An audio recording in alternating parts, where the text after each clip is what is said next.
Unaweza ukajikuta hakuna mtu ambaye anaweza akasema mimi siwezi kutoa kwa sababu sina. Si kweli. Amina watakatifu. Tuliangalia kwamba zipo maana nyingi sana za utoaji. Sasa inabidi nirudi nyuma kwa sababu kundi kubwa linakuja leo, lakini nitakupa skeleton tu. Baadhi ya aina ya utoaji tuliangalia kama machache. Aina ya kwanza kusema utoaji ni roho. Aina ya pili nikasema utoaji ni kuwekeza. Aina ya tatu nikasema utoaji ni kuthubutu. Aina ya nne nikasema utoaji ni password. Aina ya tano nikasema utoaji ni fursa. Aina ya sita nikasema utoaji ni neema. Aina ya saba nikasema utoaji ni ibada. Tukasema kwa Mkristo kutoa kwake ni ibada ya muhimu sana. Tukasema ikumbuka ibada zote ukisoma katika Agano la Kale, hakuna ibada iliyokamilika pasipo matoleo. Jambo la 8 tuliangalia utoaji ni uhai. Jambo la 9 tulishia la 8. Baada ya 8 kumaliza hayo, tukaangalia jambo mmoja wapo, kwamba kwa nini tumtolee huyu Mungu. Na nadhani leo tutaanzia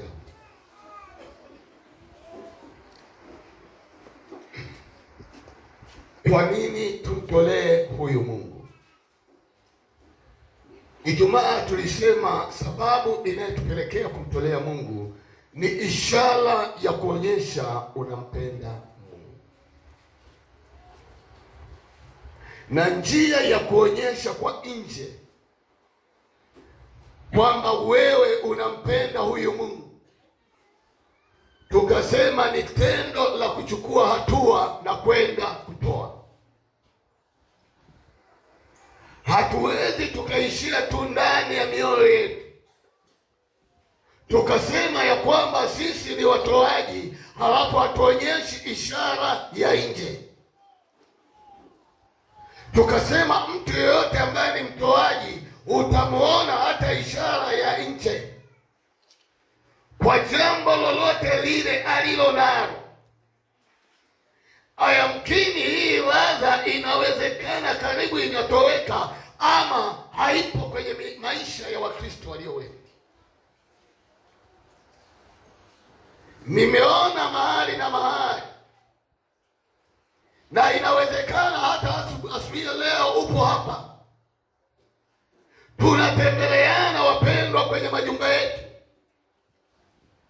Mtu mwenye moyo wa kutoa utaona hata kwa nje,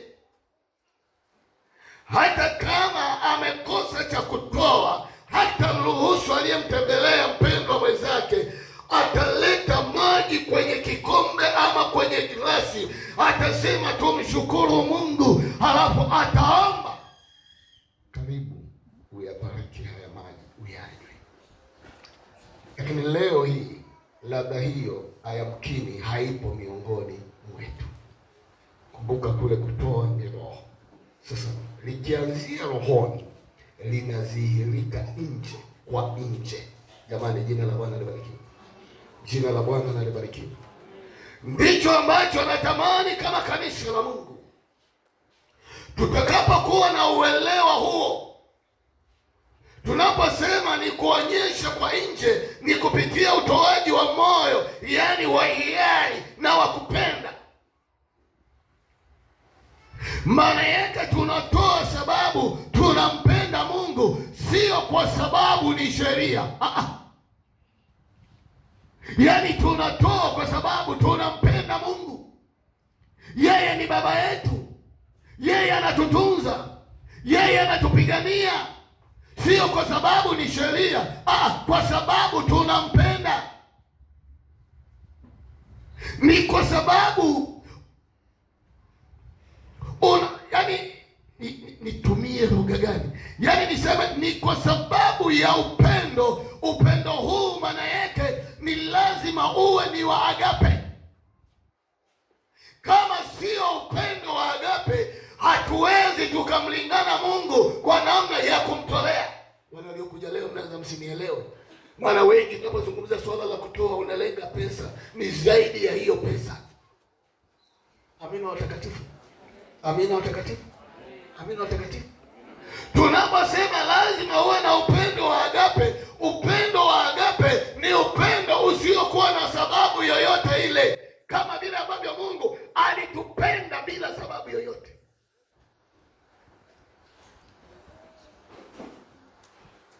Yesu akafa msalabani kwa kutupenda tu, akaniokoa mimi na wewe, ni kwa sababu ya upendo tu.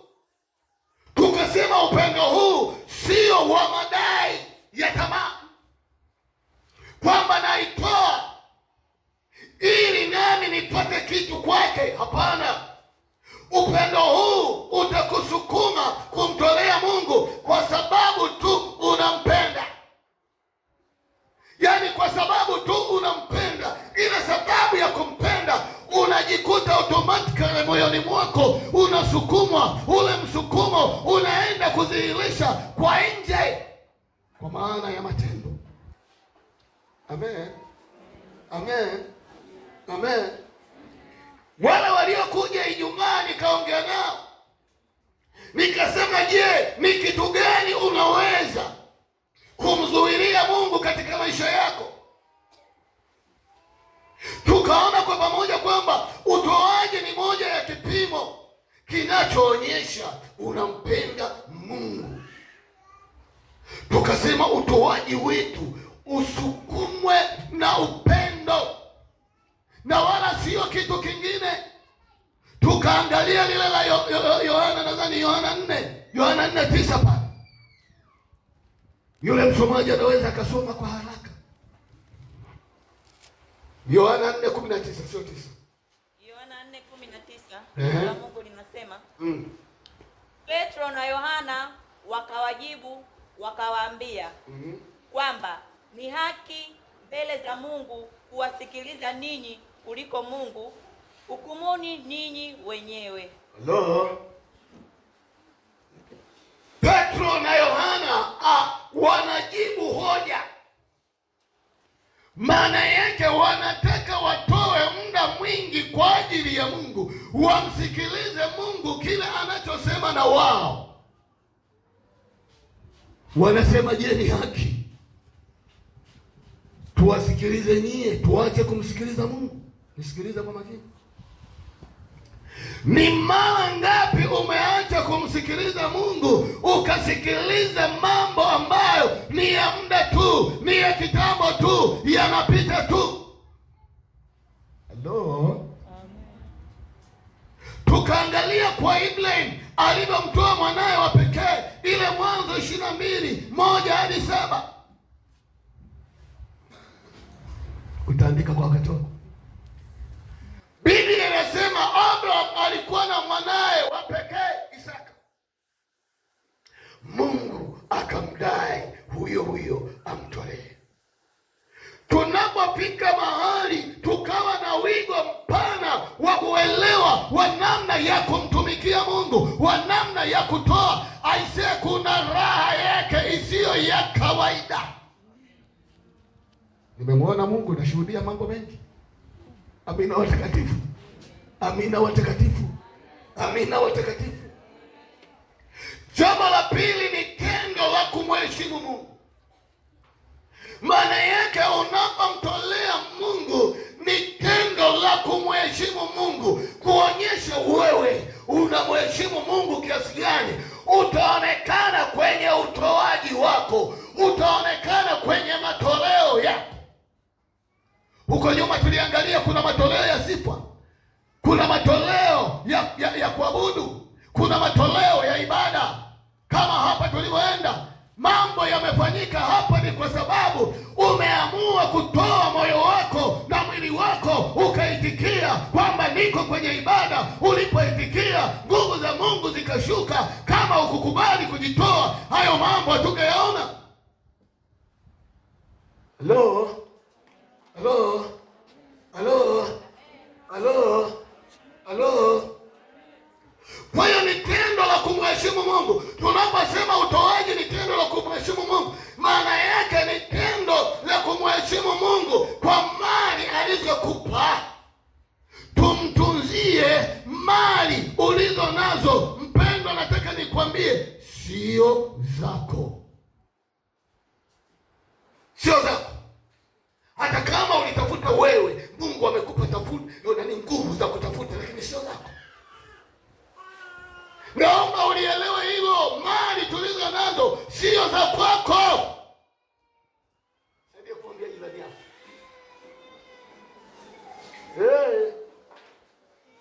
kuonyesha sio zako. Naomba nikutazamishe.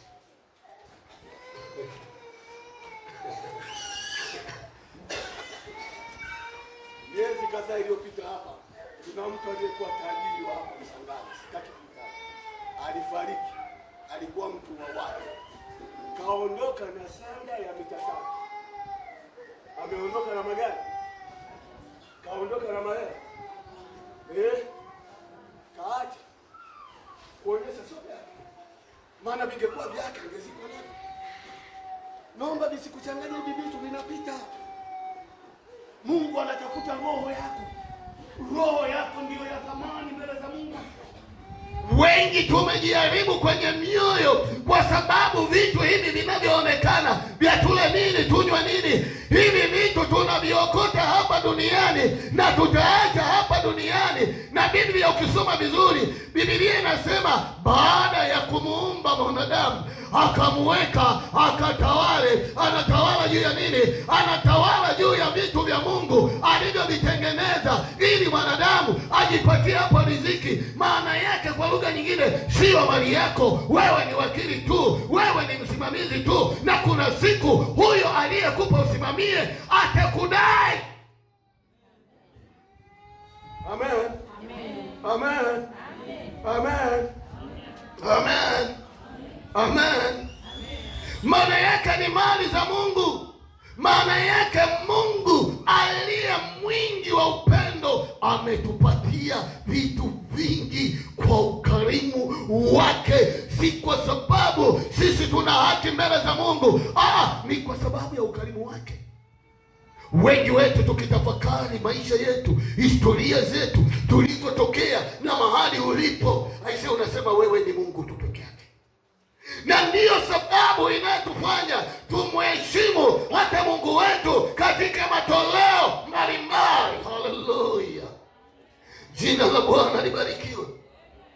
Kwa hiyo ni muhimu ujue ukweli kwamba ni mali za Mungu, ila sisi ni mawakili tu wa hizo mali, wa hizo fedha. Kwa nini? Kwa sababu Mungu ndiye anayemiliki fedha na mali zote. Soma Zaburi 24:1. Mungu ndiye anayemiliki vitu vyote. Na kwa bahati mbaya, usipoelewa hilo, wengi wamejichelewesha, wengi wamekuwa maskini mahali hapo, yaani wana struggle kwa muda mrefu, wameshindwa kumheshimu mwenye mali. Halo? Halo? Halo? Halo? Zaburi, soma hiyo.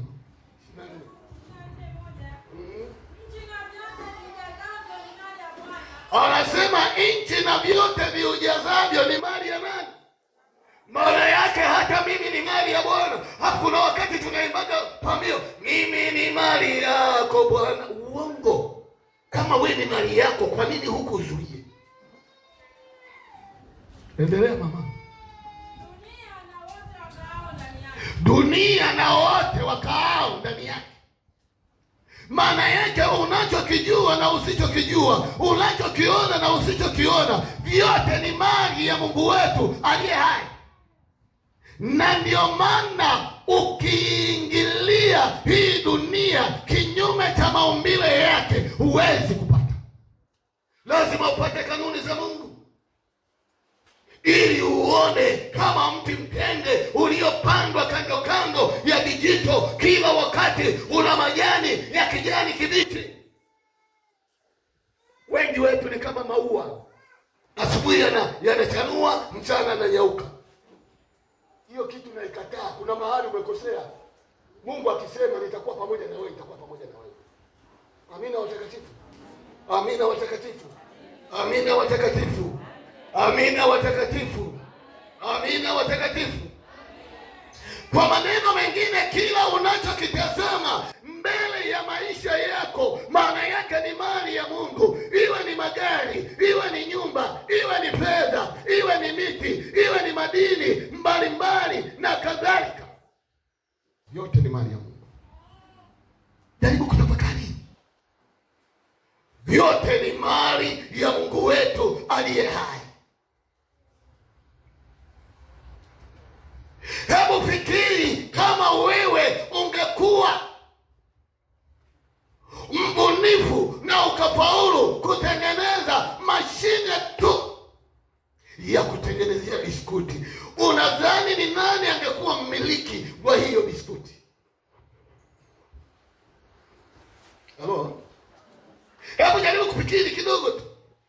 Ungedhani wewe ndiye ungekuwa mbunifu wa kugundua kutengeneza mashine ya kutengenezea biskuti. Biskuti hiyo ingetengenezwa, unadhani ingelikuwa ni mali ya nani? Hello? Hello? Hello? Hello? Hello? Hello? Hello? Natamani ujaribu nipanue wigo wa ufahamu wako. Fikiri tu kidogo. Kwa lugha nyingine ni kwamba itakuwa ni mali ya huyo aliyegundua, si ndio? Mungu ndiye anayetuwezesha kupata vitu vyote tulivyo navyo. Maana yake kama Mungu ndiye anayetuwezesha, wapendwa, vitu vyote, maana yake tutafika mahali tutakiri ya kwamba vyote ni mali ya Mungu, maana ni vya kwake, tumetoa kwake na bado vitataka kwake. Amen. Amen. Amen. Somo la utoaji, ni wengi wabarikiwaji wanakasirika, na hapa nawaona mnakasirika. Lakini ningewaletea habari ya Injili, pokea magari, pokea utajiri, ungeona na makofi na vigelegele hapa. Lakini hii ndio Injili ya kweli ya uponyaji. Hakunaga kitu cha bure, asikudanganye mtu. Mimi ni mchungaji. Mungu ninayemtumikia huyu sio Mungu wa mazingaombwe. Ni Mungu anayeweza kufanya kitu mahali palipo na kitu.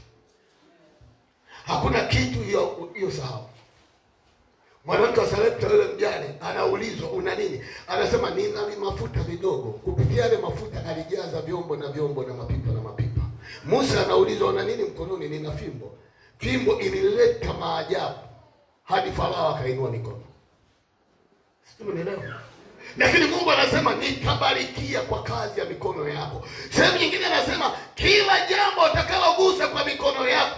Haya, mkini unaweza kwa ndani ya kanisa ukadhani Mungu wetu ni wa mazingaombwe. Kama wale wanasema nilikuwa naenda dukani nikaokota 10,000. Mungu wetu sio wa kuokota 10,000. Amekupa namna ambavyo unaweza ukasababisha baraka za Mungu zikakufuata.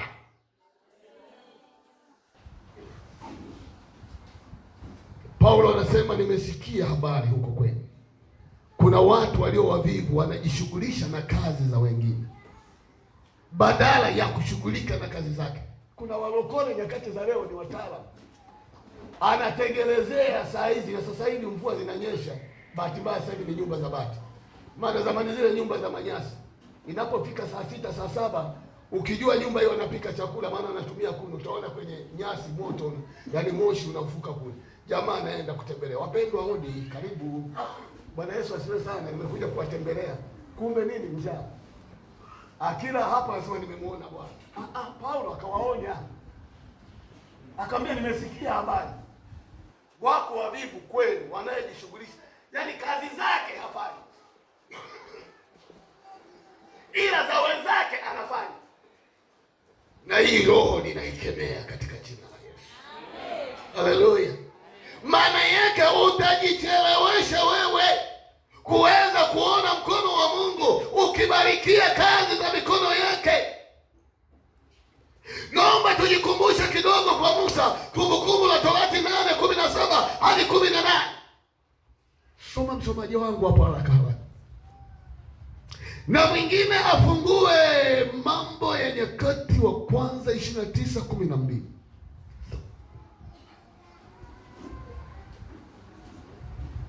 Soma mama.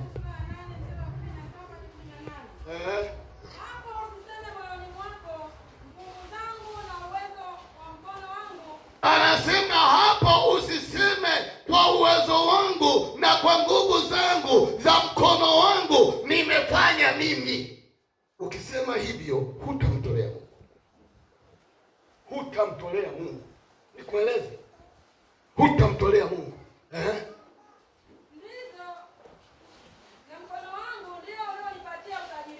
Bali utamkumbuka Bwana Mungu wako, maana ndiye akupaye nguvu za kupata utajiri, ili alifanye imara agano lake alilowapa baba zako kama hivi leo.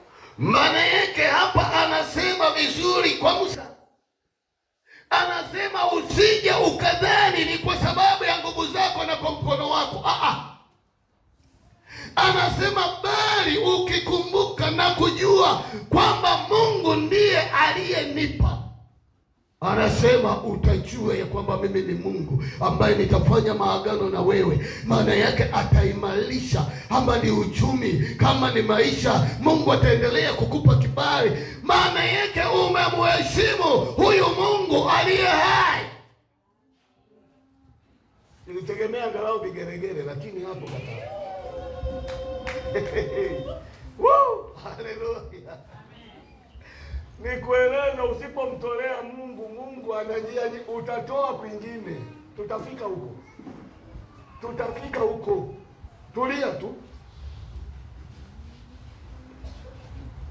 Maana yake Mungu ndiye atupae nguvu za kupata huo utajiri. Ukisoma pia habari za Daudi katika Mambo ya Nyakati wa Kwanza 29:12. Anazungumza nini? Utajiri na heshima. Utajiri na heshima kutoka kwako wewe, nawe watawala juu ya vyote. Anasema utajiri na heshima vyatoka kwa Mungu. B anasema nawe watawala vitu vyote. Maana yake tunapoelewa hiyo, asili ya uwezo wetu, asili ya mafanikio yetu, asili ya utajiri wetu uko kwa Mungu wetu aliye hai. Nimewaona watu wanatoka chini na hadi wanakwenda juu. Amina watakatifu. Amina watakatifu. Amina watakatifu. Amina watakatifu. Nataka nikutia moyo kama Mkristo uliookoka, usiishi kwa kubahatisha kama mganga wa kienyeji. Ishi kwa imani ulio nayo ndani ya Yesu Kristo, kwamba nimemwamini Yesu, niko ndani ya Yesu, ninao usalama, nitamtumikia yeye daima. Umemaliza mama? Haya, endelea. Na mkononi mwako unaweza na nguvu. Anaposema heshima na utajiri vinatoka wapi? Mungu anasema tena mikononi mwako. Unaweza na nguvu. Hebu nyoosha mkono wako hivi. Uangalie mkono wako. Usibashiri hiyo michoro, maana anakuambia mwenye hemu hivi, sina maana yangu. Sipo hapo. Nataka uangalie mkono kama mkono. Yaani tena usiangalie hapa. Nyoosha hivi mkono huu, mkono mzima mzima. Haya. Naposoma endelea kuangalia mkono. Na mkononi mwako unaweza na nguvu. Maana yake kwenye mkono huu kuna uweza na nguvu. Tena mkononi mwako unakutukuza na kuwawezesha wote. Anasema kuna kuwatukuza na kuwawezesha wote. Shusha mkono moja. Kupitia mkono huu kuonyesha kuna uweza. Yesu anasema mtaweka mikono juu ya wagonjwa na watapata afya. Tunapoombea watu wanaponywa au waponywi? Tunapokemea watu kupitia hii mikono wanafunguliwa au hawafunguliwi? Kwa nini? Alishasema Mungu kuna uweza. Tunapofanya kazi kupitia mikono yetu, Mungu anabarikia kazi, abariki. Sasa kwa nini usimheshimu? Kama unaamini hayo, kwa nini usimheshimu kwa hiyo? Unajua unaweza ukajichelewesha kweli kweli. Hello. Inaweza Zaburi 24 tulishasoma. Soma Methali 3:9.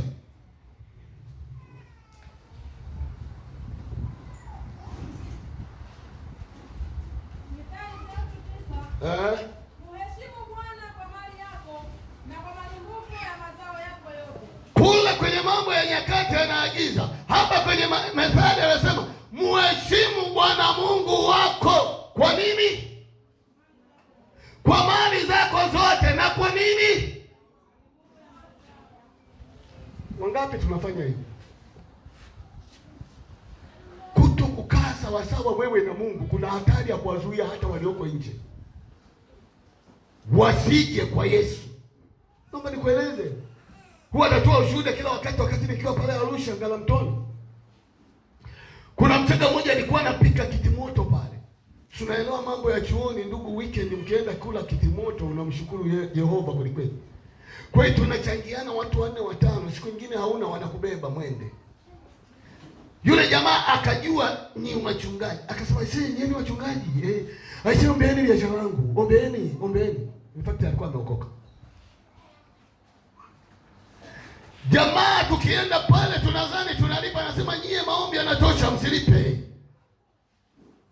Baadaye akasema, jamani, yale maombi yenu Mungu amesikia, amejibu. Mungu amenipa neema, naenda kununua kule wanaita binini, sijui bifoni, sijui binini kule wakati huo. Ni binini mzee nani? Lile jina la zamani walikuwa wanaita binini. Foni binini. Yaani ukileta daladala wao kule walikuwa na jina lao. Sio BIC, mna jina lenu jina kule. Lile la zamani. Akasema naenda kununua. Nasi tukamwambia ishe, Mungu akubariki sana. Yule jamaa alienda kununua kile kigari cha kubebea abiria kama huko tunavyosema Aishi. Akasema Aishi, naomba niombeni. Tukaenda kuomba. Akasema Aishi, nimemwahidi Mungu ile hela ya siku ya kwanza kuichukua nitaenda kutoa malimbuko kwa Mungu wangu. Ndio hapo kwenye Methali. Yule jamaa anavyoongea sasa hivi, yule kutoka Mchoma Kitimoto ana magorofa pale Ngaramtoni, ukienda karibu na ile mission ya Kikatoliki. Kutoka kuchoma nguruwe. Mama, mnielewa hicho kitu? Mmenielewa? Halo?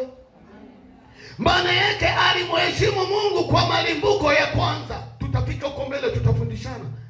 Hapa najaribu kukueleza nini tunaweza tukamtolea Mungu. Jamani, Mungu atusaidie sana. Mungu atusaidie sana. Lakini utoaji ni tendo la kuonyesha shukrani zetu mbele za Mungu. Maana yake unapomrudishia Mungu, kumtolea, iwe ni ibada, uwe ni mwili wako. Maana Biblia inasema toeni miili yenu iwe dhabihu iliyo hai. Lile tendo lolote unalofanya linaloambatana na utoaji ni shukrani kwa Mungu wako. Shukrani kwa jambo gani? Shukrani kwa mambo mengi Mungu aliyokutendea. Je, tumekuwa na shukrani ya aina hiyo mbele za Mungu wetu aliye hai? Kwani ni mengi mno ametutendea Bwana. Kwa hiyo tunapaswa kumshukuru kwa sababu yeye ametenda, yeye ametupigania, yeye ametutunza. Halo. Kwa hilo tu ninapotafakari, maana yake nitatoa sadaka yangu mbele za Mungu wangu alivyonitetea. Amina watakatifu. Wale wanaosafiri utanielewa. Ukisafiri ukirudi salama, mshukuru Mungu. Maana unakutana na ajali nyingi. Wewe ni nani hata ukasafiri salama, hata ukarudi? Halo.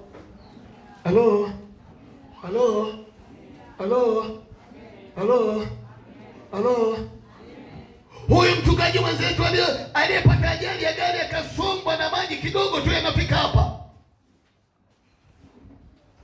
Na anasema wote walifanikiwa kutoka kwenye gari. Na hata yule baba mchungaji akatoka akashikilia gari. Mzee wa kanisa akatoka hajui kuogelea, lakini akasema huwa naangalia kwenye movie wanapofanya hivi mikono, na mimi nikaanza kufanya hivi. Mzee haya unaelewa? Ile mitaro ya nani? Ile mwendo kasi nani? Pale Ngerengere. Ndio hapo tu. Ndio amezoea, na chini kuna kama lami, yani kama sulenti. Wakasimama, haya maji kidogo tunapita. Piu. Mungu anampa hekima, akaanza kuigiza ile kwenye filamu. Kufanya hivi akaona na Mungu. Akamwambia mama mchungaji, nishike mguu huko. Mama mchungaji kashikilia, baadaye akachoka na kunywa maji. Akasema nimechoka. Mzee wa kanisa akasema basi mama pembeni, kajishike hata na majani huko. Na mzee wa kanisa kachoka.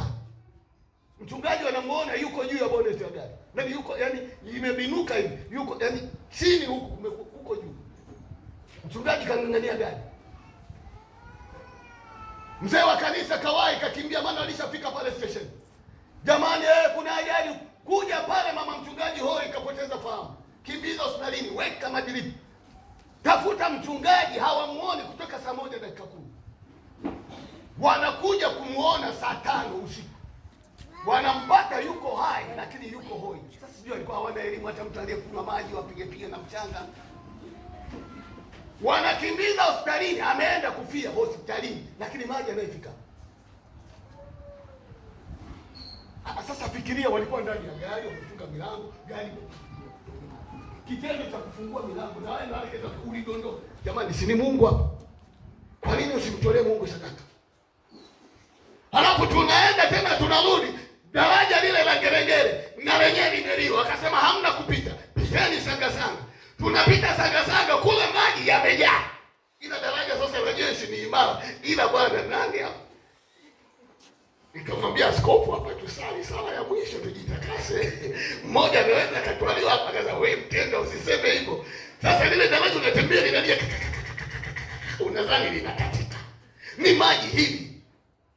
Sasa akili inafanya hivi, hapa tukitumbukia hapo tutafanyaje? Nimwache baba askofu kiongozi wa jimbo aende, ama nimuokoe na mimi nipe? Tukapita salama. Hayo yote unapaswa mshukuru Mungu. Yaani tunayo mengi, mimi nimeeleza kwangu, lakini kwako wewe, maana yake kila siku itwapo leo utajikuta kuna mambo mengi ya kumshukuru Mungu, hata ya kutoa sadaka kwa namna anavyokulinda wewe. Wengi tunaomba na magonjwa hapa, ilikuwa twende operation, Mungu anatuponya. Wengi tuko hapa tunamaliza mwaka wala hatuumwi. Kwa nini nisimshukuru Mungu? Sio kwamba ni neema ya Mungu tu. Sio, umeelewa? Halo? Halo? Halo? Halo? Halo? Halo? Sijafika kwenye utoaji, nafundisha kwa nini tumtolee Mungu. Amina watakatifu. Kumbuka vyote tulivyo navyo yeye ametupa. Ndiyo maana hata ukifika, hata ukifa, nilishazungumza, hauwezi kwenda navyo mbinguni. Kwa nini hauwezi kwenda navyo mbinguni? Maana yake sio mali yako wewe. Utaiacha hapa hapa ulipoiokotea. Mungu alipokubarikia utaacha hapa hapa. Ndio maana napata shida, mwingine akiinuliwa tu kidogo anaanza jeuri. Jeuri ya nini? Naomba usiwe limbukeni hata wewe uliokoka. Hivi ni vitu vya kawaida. Kama sio sasa, kesho utapika. Wala usimdharau mwenzako kwa sababu yuko hivi. Sio, umenielewa? Halo? Halo? Halo? Halo? Bali kila mmoja wetu amshukuru Mungu vile alivyo, mahali alipokuwekea. Kwa nini nakwambia hivi? Inawezekana kwenye nyanja za uchumi hela hazijakutembelea. Sijui umenielewa? Lakini Mungu amekutembelea kwa afya. Unadunda mwaka mzima na watoto wako wala usumbuki. Kuna mtu nyanja ya uchumi imemtembelea, lakini ndugu, mwezi hauisha atakwambia kuna hiki, kuna hiki, kuna hiki, kuna hiki. Ndio neema tulivyo tofautiana. Umenielewa? Unajiuliza, hivi ningekuwa mimi, hivi ningekuwa mgeni wa nani? Hebu fikiria tu, fikiria tu, halo, fikiria tu, hivi ningekuwa mimi. Kuna kila sababu ya kumshukuru Mungu. Unajua kuna watu wakati mwingine hakubaliani na ile hali alionayo, atukuze Mungu. Anaona kama hajafika. Sikiliza. Halo. Mheshimu Mungu. Tunapaswa kujizoesha kumshukuru Mungu mara zote kwa kutoa mali au pesa ili kuonyesha kufurahia yale anayetutendea. Sawa sawa. Ijumaa nilizungumza kwamba kuna mtoto mmoja wa Kimarekani miaka ya nyuma, miaka ya 70. Wazazi wake walikuwa wameokoka na yeye alikuwa anapelekwa kanisani. Wakifika kwenye ibada kuna madarasa asubuhi yanagawanyika kama tunavyogawanyika sisi hapa. Lakini wazazi wanabaki kwenye jengo zuri. Watoto wanaenda kukalishwa kwenye miti, chini ya mti. Yule mtoto akafika siku moja akasema, Mungu nisaidie, nataka nikujengee kanisa la watoto. Na yeye ni mtoto. Alikuwa na umri kama miaka 7 hivi.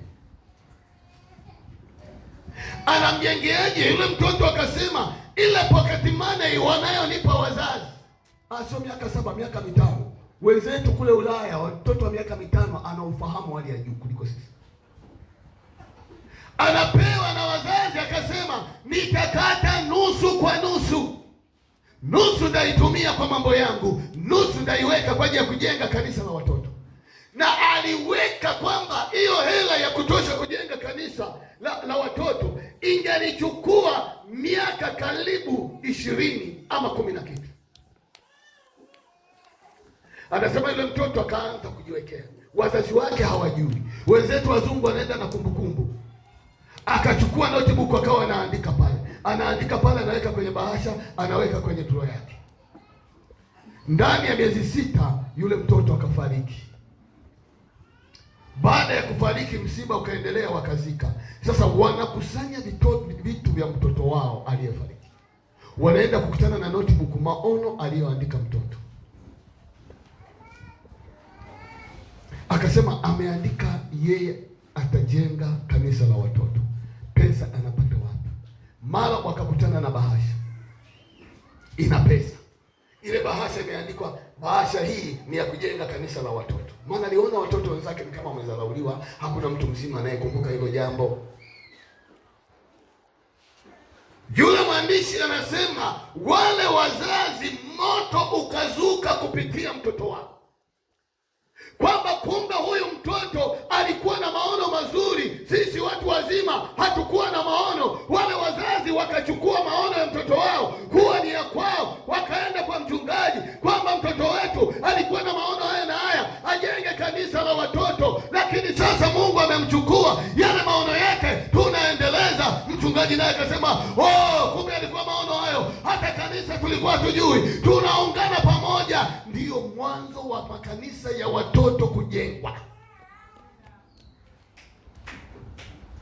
Nisikilize, Mungu hawezi kutaka umtolee kitu ambacho huna. Si kweli? Na ndio maana Biblia inasema kila mtu atatoa hesabu mbele za Mungu. Hesabu hutatoa ambayo haiko kwenye mazingira yako. Yesu anasema, nawaambieni kweli, huyu mwanamke ametoa kuliko hawa wote. Mwanamke alitoa sendi 2. Ndio maana wale Mafarisayo wakamzomea Yesu.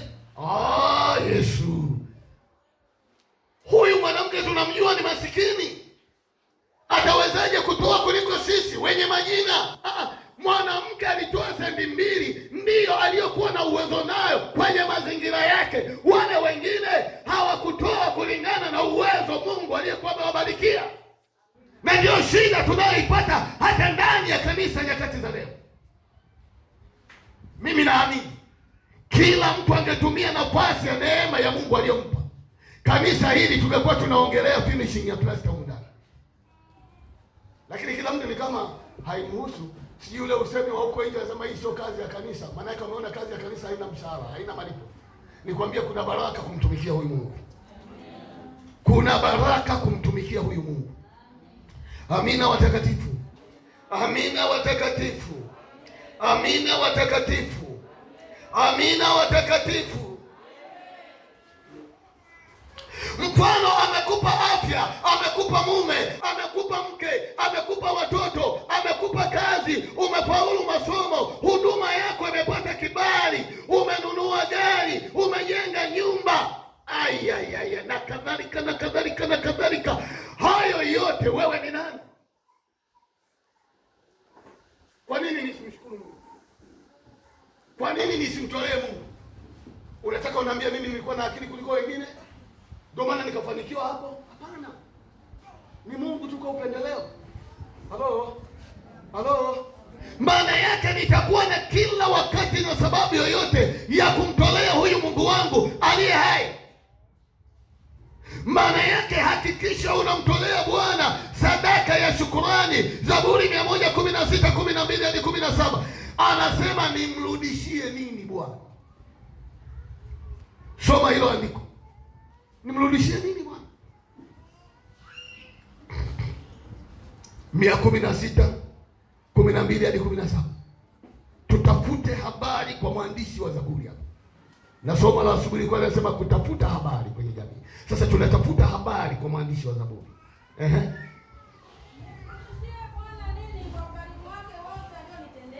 Anasema nimrudishie nini Bwana kwa ukarimu wake wote alionitendea. Endelea mama.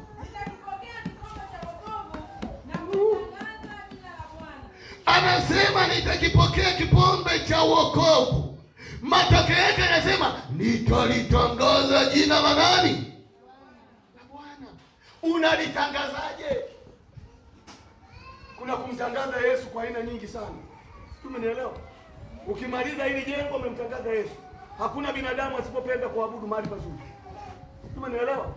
Lakini anayechelewesha kumtangaza Yesu ni nani? Ni mimi. Na niliwaambia hapa hakuna mbunge wala waziri kuja kupiga kampeni hapa. Sisi wenyewe Mungu ametubariki. Si tunasema Mungu anaweza? Si tunasema Mungu anabariki? Ndio hapa kwa kuidhihirishia dunia kwamba Mungu wetu anaweza. Hafu uone kama sio tatizo liko kwetu. Wewe nyumba yako uliyojenga ulimuita balozi? Mbona umejitutumua umejenga hadi wanakuambia nimejenga nyumba ya kisasa. Ina milango miwili. Utajua mwenyewe. Sasa tukikusanya nguvu yako wewe na nguvu ya huyu na nguvu ya huyu, unadhani hapa tungechukua muda? Hatujawa serious. Umenielewa? Hatujawa serious na Mungu huyu tunayemwabudu. Niliongea Ijumaa. Kifo si akinaga taarifa, akina hodi. Uko hapa kwenye ibada unamaliza tu simu inakekekekeke. Mariam bibi yako aliyekulea kule Iringa amefariki. Amefariki. Msiwahi kuzika na panda gari jioni. Ulipanga nauli ya kwenda Iringa. Tuseme ukweli.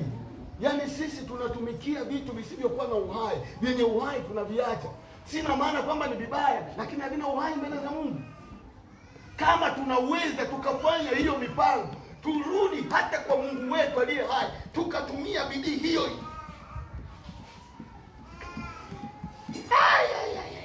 Niliwaona wanawake, samahani mama, kwenye sikukuu yenu. Kuna wanawake, mimi sijapata mchango wa kitenge. Na huyo jamani umepata sana. Hiyo mimi sikatai, ni nzuri. Tutumie pilika. Jamani mimi sijatoa mchango wangu. Kanisani. Mwenzangu umemaliza. Sijawahi kusikia hapa. Yaani mzee wa mbali. Unajua yaani ni kama mtu anayeenda kwa mganga wa kienyeji. Kimya. Wala hawezi kusema jamani namshukuru Mungu nimemaliza mchango. Kimya. Mbona kwenye mambo mengine tunahamasishana? Mungu atusaidie. Mungu atusaidie. Mungu atusaidie. Mungu atusaidie. Mungu atusaidie. Sijakataa, lakini tugeuze na upande wa pili wa Mungu wetu. Endelea kusoma mama, na muda umeniishia. Toa sauti mama.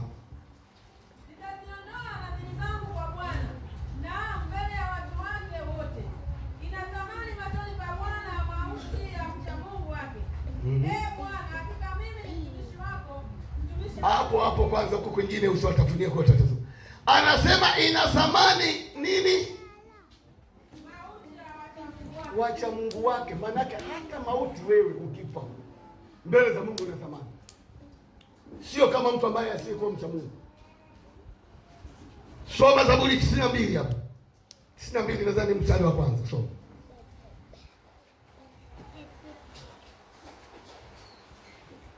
Umepata? Ni neno jema.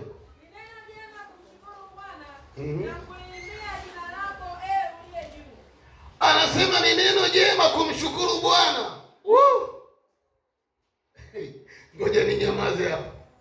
Utoaji ni kuonyesha utii. Tunaposema ni kuonyesha utii, maana yake ni amri kutoka kwa Mungu. Maana yake kutoa vitu vyote ni vya Mungu, ikiwa ni pamoja na pesa, pamoja na mali. Na Bwana anatutaka kutoa. Sijui nitumie lugha gani. Anataka kutoa na kutoa kibibilia, sio mimi. Anatutaka tutoe na kutoa kibibilia ni uasi. Mtu aliyeasi, unategemea kuna mafanikio?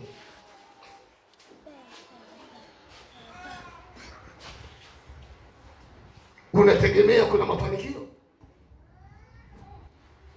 Unategemea kuna mafanikio? Mungu atusaidie sana. Mungu atusaidie sana. Ni uasi juu ya nini? Ni uasi juu ya sheria ya Mungu. Ukisoma Kumbukumbu la Torati 16:16, soma.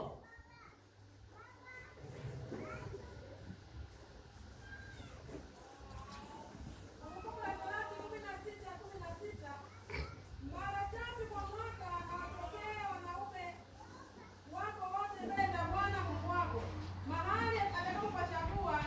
Anasema mara 3 kwa mwaka na watokelezee wanaume mbele za Bwana, na wataenda mahali alipopachagua Mungu.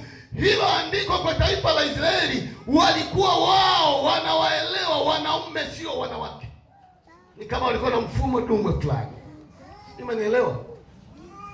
Anawataka mara 3 kwa mwaka. Katika sikukuu ya mikate isiyotiwa chachu, na katika sikukuu ya majuma, na katika sikukuu ya vibanda, wala wasitokee mbele za Bwana mikono mitupu. Maana yake ni nini? Tunajaribu kutafakarishana hapa kwamba unapokumbuka, unapowaza swala la ibada, hiyo ibada unaiandaaje? Unapoingia nyumbani mwa Bwana, unawaza unaenda kufanya nini? Wangapi hapa wametokea KKT? Asante. Mamangu mimi ni mKKT.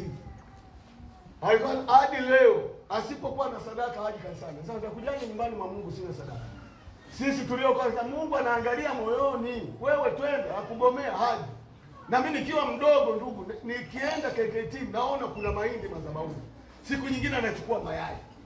Ni moyo mzuri. Sasa shida si tuliotokea Katoliki. Tulizoea misaada ya wazungu. Hatujui hata maana ya utoaji. Tumenielewa? Leo hii hata KKT ukienda hapa wanajenga kanisa, unasikia tu jitu moja, mimi ndaleta vifusi kadhaa, mimi ndaleta manondo kadhaa. Wa jamaa na KKT kuna ahadi ya mwaka hivi wanashindanaga. Mama Kiula amenishinda mwaka huu, mwakani na kushinda. Malokole yameokoka, yamekuwa plus hizo sizitaji. Nani aliyewaloga? Paulo anauliza, nani aliyewaloga? Na nitakwenda huko mbele. Swala la kutoa, Mungu anaweza kumbariki hata mtu asiyeokoka. Angalia mataifa ya magharibi wanapotoa kwa ajili ya Afrika, wanapotoa kusaidia mambo ya malaria, HIV, yale mataifa hayaishiwaji. Tutafika huko mbele, nikufundishe. Hello.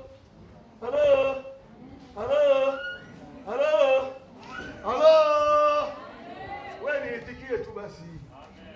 Si ni injili kutoka kwa Bwana. Kwani mnanichangia mimi?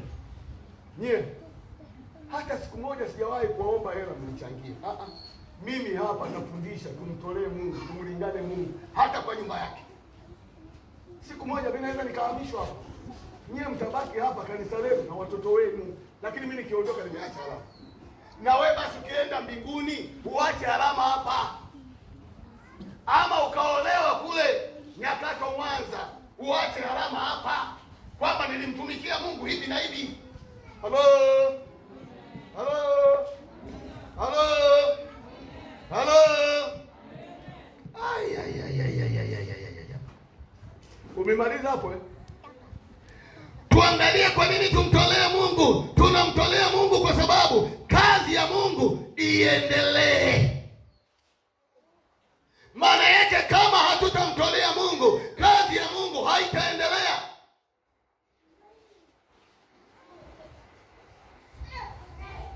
Tunatoa kwa sababu sadaka ni hitaji la madhabahu. Yapo mahitaji mengi ndani ya kanisa yanayohitaji pesa, mfano kulipa bili za umeme, maji, ununuzi wa furniture, mipango ya maendeleo, kununua vyombo vya muziki, posho za watumishi na wafanyakazi, ujenzi hata wa kanisa ambalo tunalo. Kuna mahitaji mengi.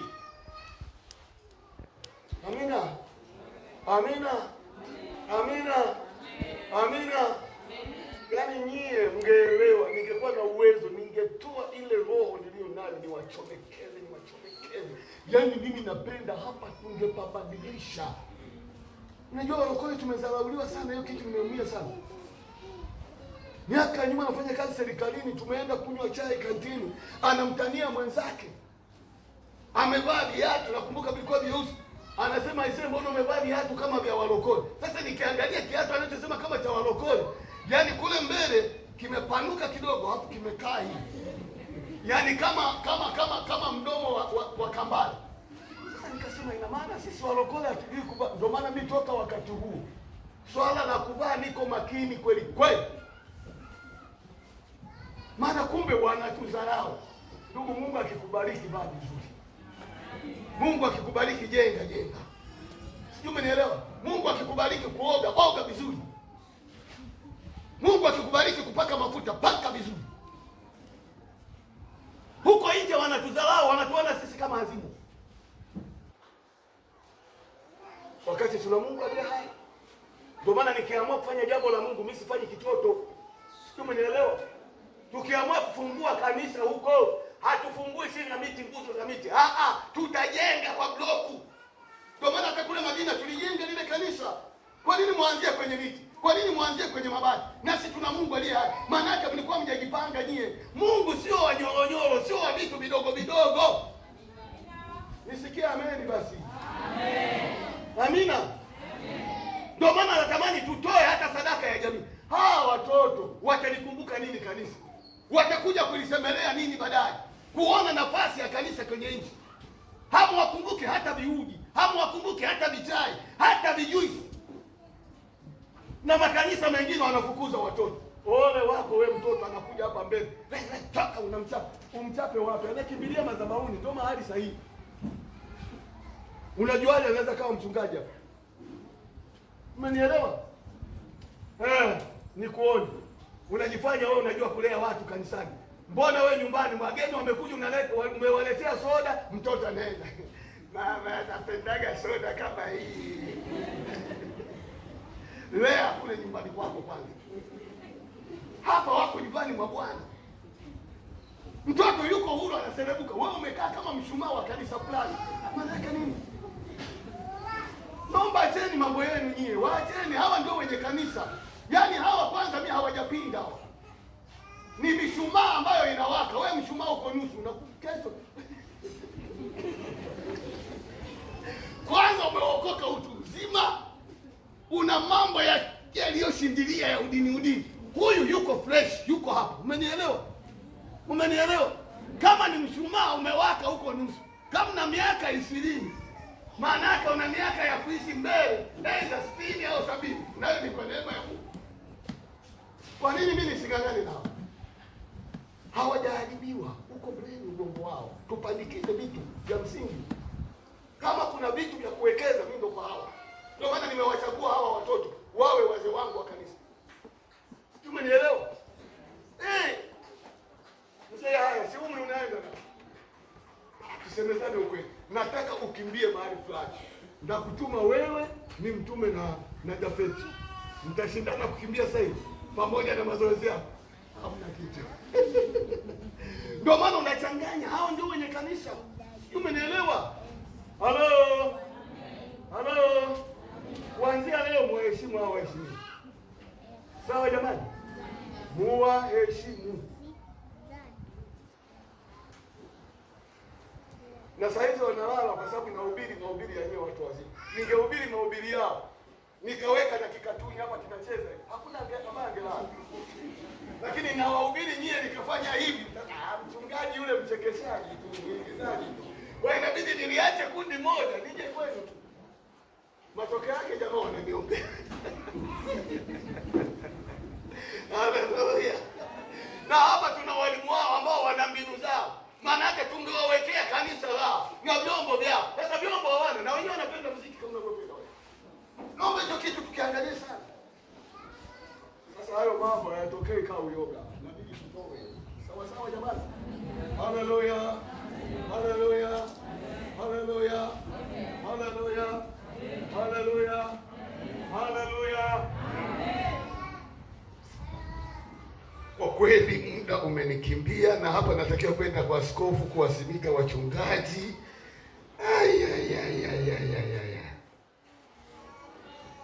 Niseme Mungu wa mbinguni awabariki.